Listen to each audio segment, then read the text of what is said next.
The Edmonton Oilers have had to piece together the bottom half of their roster after going to the Stanley Cup final last season. Did they do as efficient a job as they possibly could? On today's edition of Locked On Oilers.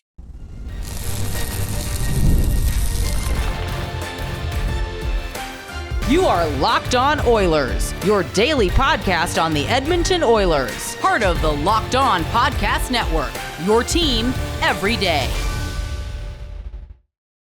Hello, everyone, and welcome to this Thursday edition of Locked On Oilers. I am your host, Nick Zararis. I want to thank everyone who's making Locked On Oilers their first listen of the day.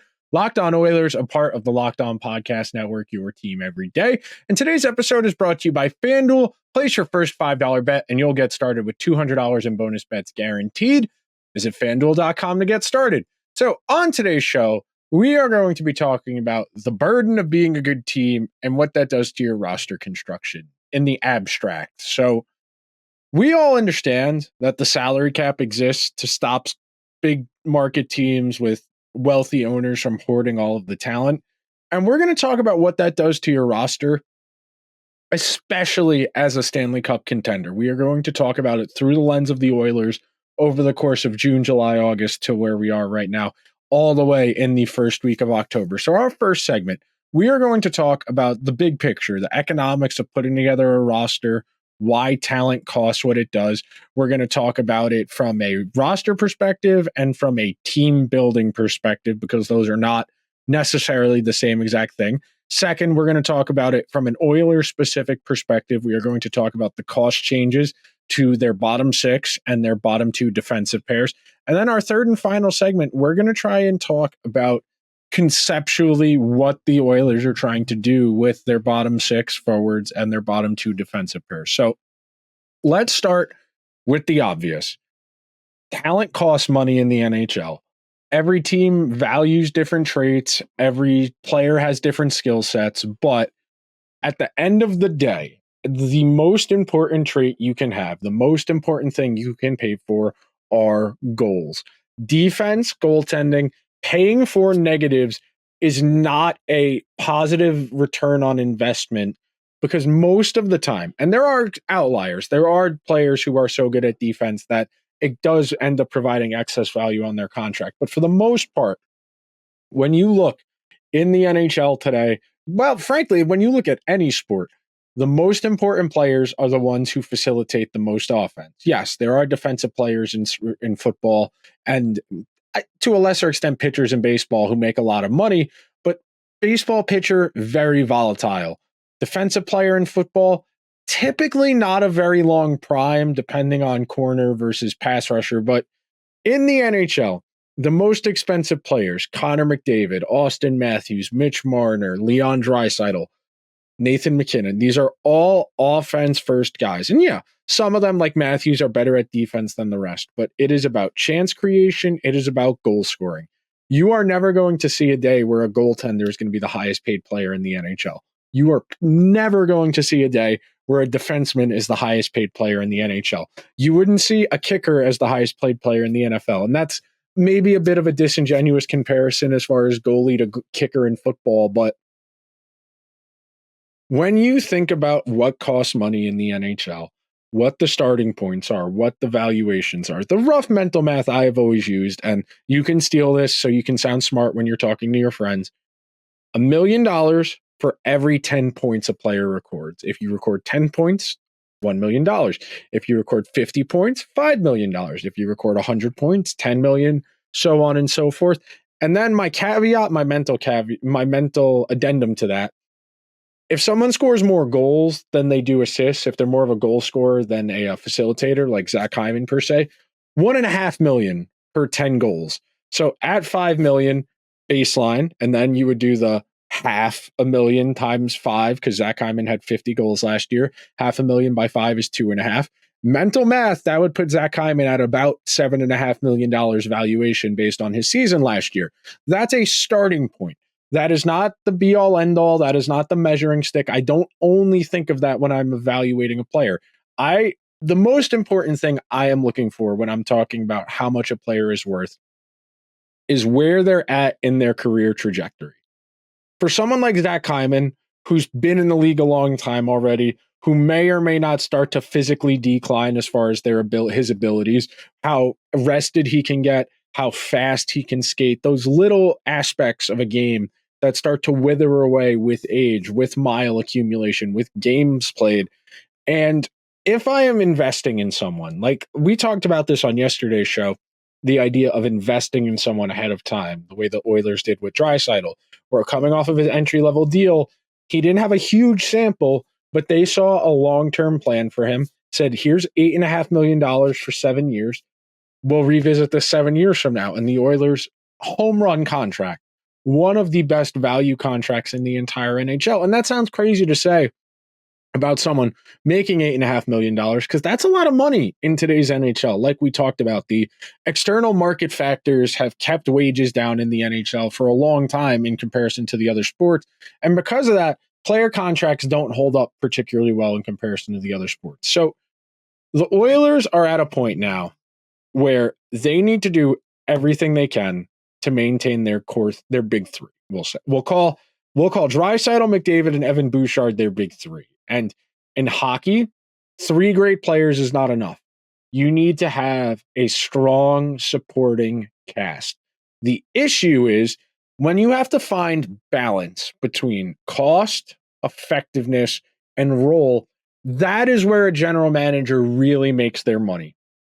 Can you find the right mix of talent? Because that's another thing. It's not just to have good players, especially in hockey. Hockey more so than any other sport, you need to have guys that fill specific roles, that have specific traits. You can't have only one type of player because of the nature of the game. There are so many independent variables that go into putting together the profile of how good a player is, that if you have a team of only 4 checkers, like say the Seattle Kraken, you are going to have a very limited ceiling as far as what you can do offensively. If you're a team like the New York Rangers, who really good in transition, up and down, back and forth, but really struggles on the forecheck, eventually you're going to start to wear down. That's the real secret sauce to this. Can you get the right mix of talent at a good cost for your team? And as we know, the salary cap being where it's at, what talent costs, it becomes a challenge to fill out that bottom portion of the roster. When you're a team like the Oilers and you have pushed chips in on a few really big fish, you have to be able to find guys to fill out those supporting roles. And those supporting roles, they're not glamorous. They don't play a lot of minutes. They don't score a lot of goals. They don't make a lot of money. When you have a bottom 6 of guys that makes between $3 million and $775,000, you're not expecting a lot from that group. And I know Adam Henrique comes in as the most expensive in that group on paper right now, but there's an understanding that Adam Henrique was willing to take less money because he liked his experience here after the trade deadline last year, the playoff run. And he understands that this is a good opportunity to pursue a Stanley Cup, something that is important to him. And not every player has the same motivations. There are some players who would rather have tried to cash out. There are players who would have been in Adam Henrique's position last year after last season in July and said, well, I just played really well at 34 years old. I definitely have at least another season or 2 left. I'll go to the Sharks for $6 million a year. That's fine. They can overpay me and I'll cash out. But for someone like Adam Henrique, he wanted an opportunity to win. And that's something the Oilers are going to have to be conscientious of maintaining going forward. We are going to take our first break of today's edition of Locked On Oilers. And when we come back, we are going to start to tackle how the Oilers have gone about piecing together their bottom 6, their bottom 2 defensive pairs from a cost perspective, whether or not they're doing it particularly soundly, and a whole lot more. So be sure to stick around to this edition of Locked On Oilers, where we've got your team covered every day. Hey, NFL fans, you can start the season with a big return on FanDuel, America's #1 sportsbook. So when you get a hunch in the middle of the game, you can check out the latest stats, view live play-by-play, and so much more on the same page where you place your bets. You'll get started with $200 in bonus bets guaranteed when you place your first $5 bet. This week in the NFL, we got our first London game. The Jets, coming off of a very disappointing loss to the Denver Broncos, going to London to take on the Minnesota Vikings, who are sitting at 4-0. The Vikings 2.5-point favorites at a neutral site. My personal favorite game of the weekend, Lamar Jackson and the two-time NFL MVP Lamar Jackson and the Baltimore Ravens going to Cincinnati to take on the 1-3 Bengals. The Bengals 2.5-point home underdogs. How often do you see that? And then another exciting game. The Bills going down to Houston to take on CJ Stroud and the Texans. The presumptive MVP frontrunner Josh Allen and the Bills 1.5-point road favorites against the Texans. Go on over to FanDuel.com to get started. And sitting here, I wanted to talk about this because I find it interesting from a cost perspective, not necessarily the players, the fits. At some point, the Oilers need to go out and play the games. That no matter how good a job you do as an executive, putting together a team, being cost effective, saving money where you can, putting money in where you can, eventually you need the players to go out and execute your vision. That's why you can build a perfect team on paper. Eventually it needs to come together. That's why in the first segment, I was really hammering home that point, the idea that you need to have a variety of skill sets in your lineup. And look, there are exceptions. And I'll make this point now because I'm sure someone will say it. Yes, if I could have 12 Connor McDavids and 6 Cale Makars, I would do it. And there are people out there on the internet who, and frankly, in sports media, and people out there in the world who think a team of 12 Connor McDavids would not be very good. I understand why you think a team of 12 elite skill players might struggle, especially you get lower in a lineup. But the problem with that mindset and why I vehemently disagree, NHL teams have to have this variety of skill sets because there are not that many great players in the game. If every team could have 12 Connor McDavids and 6 Cale Makars, they would do it. But being that talent is scarce, you have to have a variety of skill sets. And yes, that does include the Oilers. You cannot just have a bunch of high-end, high-speed, back-and-forth transition stars. You need guys who are able to play a link-up game, a dump-and-chase game, a cycle game, because that's an essential component of hockey, especially in the postseason, where we understand the scoring impacts and the scoring environment. They're different.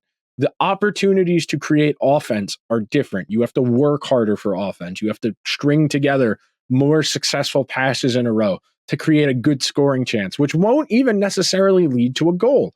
It is something that is a challenge, and why I find hockey roster construction so eminently fascinating and why it's something I love talking about so much. When you have this many factors to consider, it's, it creates a brilliant mental exercise that not everybody is going to have the same outlook on. So it naturally lends itself to conversation and creates opportunities for a dialogue, creates opportunities to learn about your blind spots. I said it last week when we were talking about player evaluation.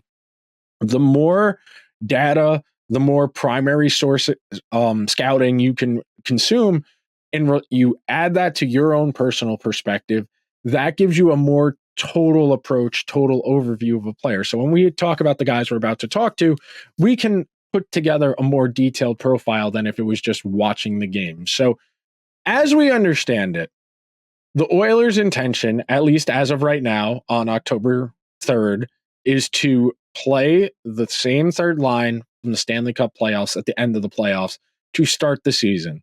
That means Matthias Janmark, that means Adam Henrique, and that means Connor Brown. We saw Janmark and Connor Brown have a lot of success on the penalty kill, using their speed to get into transition faster, to create shorthanded offense, to score multiple shorthanded goals. And then you have Henrique, who provides a natural two-way pivot. And I understand that Henrique's underlying numbers are not great. They weren't great in Edmonton. They were especially pretty mediocre in Anaheim. But on paper, this third line should be able to play a reasonably strong cycle game, which will help from two perspectives. Number one, it will take some heat off of the top six. And more importantly, in my opinion, it will take heat off of the defense. We all know defense is the Oilers' question mark entering this season.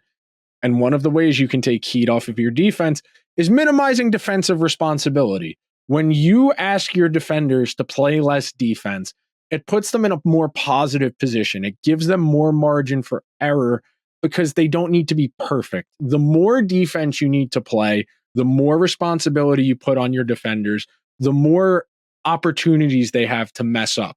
The fewer opportunities, the easier it is for guys to avoid the big mistake. Because when you are pressing, when you are constantly under siege, that's where defensemen start to get into trouble. That's where they start to turn the puck over. So continuing on in that conversation, we're not quite at the defense yet, but you have Adam Henrique is making $1.5 million more this season than he was last year as an Oiler. And it's important to note the Oilers got double salary retention on Adam Henrique, so they only had to pay him $1.6 million against the cap last season. Janmark got a $400,000 raise. Connor Brown got a $225,000 raise. Now, as far as the fourth line, Derek Ryan is on the same contract, so no changes in salary there. Corey Perry, who signed in season for about $700,000, got a $400K increase. He's over $1 million. He's $1.1 million per season. And then based on time on ice, Ryan McLeod was on the fourth line for Game 7 of the Cup final against Florida. So I used his salary. If there's another player you would prefer to do the calculation for the difference, that's fine. But going from Ryan McLeod to Vasily Podkolzin saves the Oilers about $1.1 million. So in a totality, in that bottom six, you are paying everybody $900,000 more for essentially the same bottom six, except you swap Podkolzin out for Ryan McLeod. Podkolzin, a lot less upside, a lot less offensive ability, but that's why he's significantly cheaper. That $900,000 increase is mostly in the pockets of Connor Brown and Corey Perry. Yes, some of it is Adam Henrique, but we all know Adam Henrique was not going to play for $1.5 million this season. And then real quick on the back end, so we can get out of the second segment promptly and on time, Nurse is the same. He's still making $925,000. Ty Emberson is a $2.3 million cheaper option than Cody Ceci. Brett Kulak is on the same exact contract. And Josh Brown's making about $130,000 more than Philip Broberg last season. So your defensive costs are a little cheaper than last year because you went from a lot of experience in Cody Ceci to somebody in Ty Emberson who has basically no experience. And if you're a defenseman who doesn't put up a lot of points, experience is how you get paid.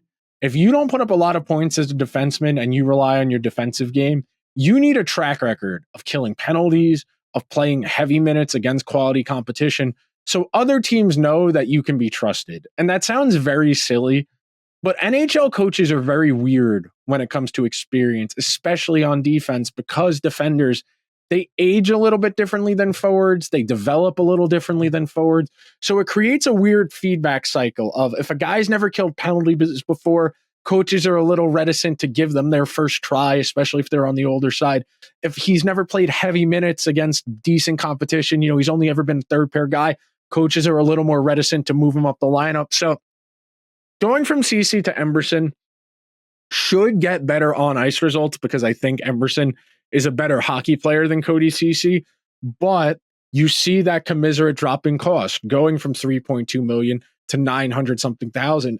That type of drop off in price that comes with an assumed taking of risk, that assumes you're willing to tolerate the type of risk that comes with a cheap player. So we're going to talk about risk. We're going to talk about how much sense it makes based on the decisions they've made, and a whole lot more in our final segment of today's edition of Locked On Oilers. So be sure to stick around, where we've got your team covered every day.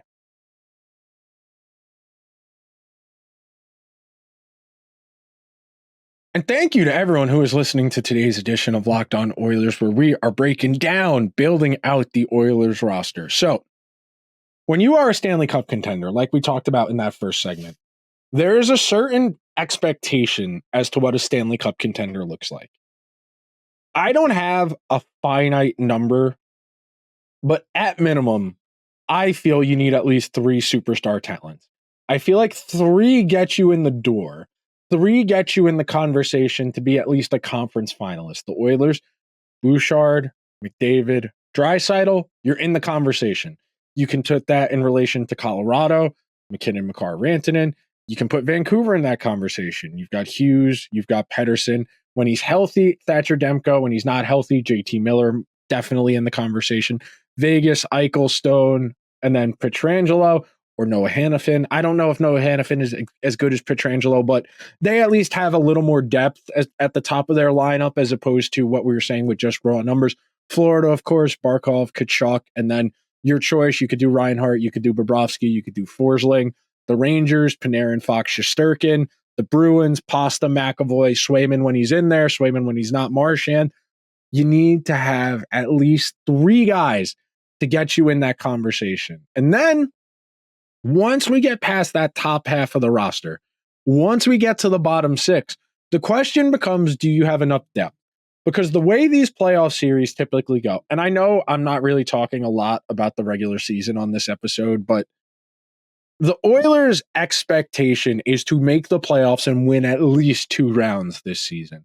If we were talking about a different team's perspective, if we were talking about the Ottawa Senators' expectations, I would be talking a lot more about their bottom 6 in relation to can they give enough supporting offense. In the postseason, when 2 great teams are going mono, the great players usually cancel each other out. McDavid's going to play Barkov to a push. Draisaitl's going to play Reinhart's line to a push. Well, then what's the third line doing? What's the fourth line doing? What's the second pair doing? What's the third pair doing? And that's the type of consideration you need to have. Up front, at forward, the Oilers have opted to pay for continuity. You give Henrique a raise. You gave Corey Perry a raise. You gave wow, I am drawing a blank terribly. That is awful. You gave Connor Brown a raise. There we go. It took a minute. You gave Janmark a small raise, and then you had to find that money somewhere. So you swapped out McLeod and you brought in Podkolzin. Okay, we're going to get a little bit less offense from Podkolzin than McLeod, but he should be a little bit better defensively. And we are going to have him a lot closer to the bottom of our lineup than McLeod was, who on occasion, Ryan McLeod would get minutes with Draisaitl. He would get minutes with McDavid. Whereas Podkolzin, he's gotten a few spot moments here and there playing with McDavid in the preseason. But that's mostly just because the Oilers aren't playing full NHL lineups in the preseason yet. We'll see as far as the game tomorrow night on Friday. But I want to see how the Oilers plan to manage this. We've talked about this quite a bit over the last week and a half. Is it going to be Derek Ryan? Could we see Noah Phillip? They sent James Hamlin to the AHL. It seems like Noah Phillip is going to have a real chance to make this team as the 4th line center. Okay, he's cheap. That's fine. But you go to the back end. CC to Emberson, there is going to be growing pains. I should say there are. Let me be grammatically correct. Let me conjugate my verbs here. There are going to be growing pains. When you go even further down, Broberg wasn't making a lot of money. But that wasn't because he wasn't good. That was because he was on an entry-level contract. We talked about Josh Brown heavily earlier in the week. He got a whole episode. Going from paying Philip Broberg $863 on an ELC to Josh Brown $1 million a year, that is bad cost. That is paying for experience. Like we just talked about in regards to CC to Emberson and how it's hard for a defenseman to get paid or to really get a role with the team. Josh Brown's killed a lot of penalties in the NHL. He has played with decent partners in stops in Arizona where there's a little more than a basic expectation. So, and this is a self-defeating thing. Like we said, just because someone kills penalties does not mean they are good at killing penalties. Just because someone plays against the other team's best players, that does not necessarily mean they are good at stopping the other team's best players. I hear this all the time in regards to Mika Zibanejad when we're talking about the Rangers and their prospects. Well, yeah, he's not great at 5-on-5, but he's playing the other team's best center, and he does a good job. I don't care what the goal splits say. I care about the possession, the flow of the game, and what constantly being in your own end does to a player, to a team over the course of an entire game, an entire series. The more opportunities the defensemen have to make mistakes, the more they need to be good, and that creates volatility. The Oilers have spent money curiously this year. We know they put a lot more money into their top 6. They spent on Skinner. They spent on Arvidsson. I get it.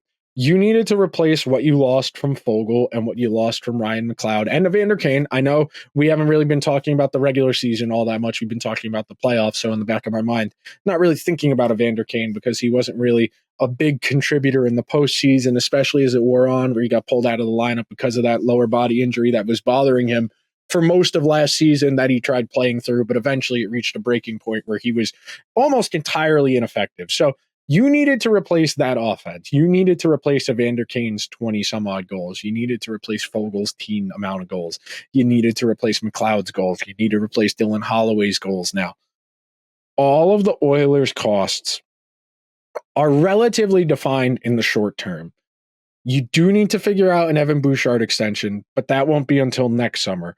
The Oilers could also opt to play real hardball with him. We talked about it yesterday on the show about McDavid's contract, but there's a world where Evan Bouchard's contract does become an issue because he doesn't want to play on a bridge. He wants that top of market, long-term, $9-10 million a year contract that's going to take him through his entire prime. And the Oilers might not have the flexibility to be paying Bouchard 9, Nurse 9, Draisaitl 12.5, 13, whatever he's up to, and then whatever McDavid's going to be at next summer, which is going to be at the front of everyone's mind. But as we talked about on yesterday's show, as the everydayers know, I'm not sweating a McDavid extension. It will happen. But that will just about do it for today's edition of Locked On Oilers. So before we get out of here, if you could be so kind, please subscribe to the show wherever you get your podcasts. If you listen on Apple or Spotify, take an extra second, scroll down, or if you're on Spotify, it's right there under the show art.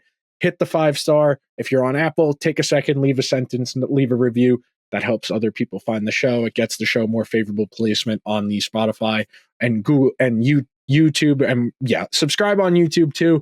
That helps. We're almost at 1,600 subs. We have almost doubled the subscriber count in the 5 months I've been doing the show, which is an affirming feeling to know that people kind of care what I have to say. So I'm going to keep putting in the work to keep getting better, taking feedback, trying to understand what you guys want out of this show, because this is a symbiotic relationship. If I'm not giving you the content you want, you're not going to come to the show. So it is my responsibility to give you stuff that's going to help you be a better hockey fan that you care about. So that's why I like doing these philosophical discussions. If you could be so kind, go check out Locked On NHL. All of the local experts giving a national perspective on the NHL at large. I will talk to you guys tomorrow. Until then, let's go Oilers.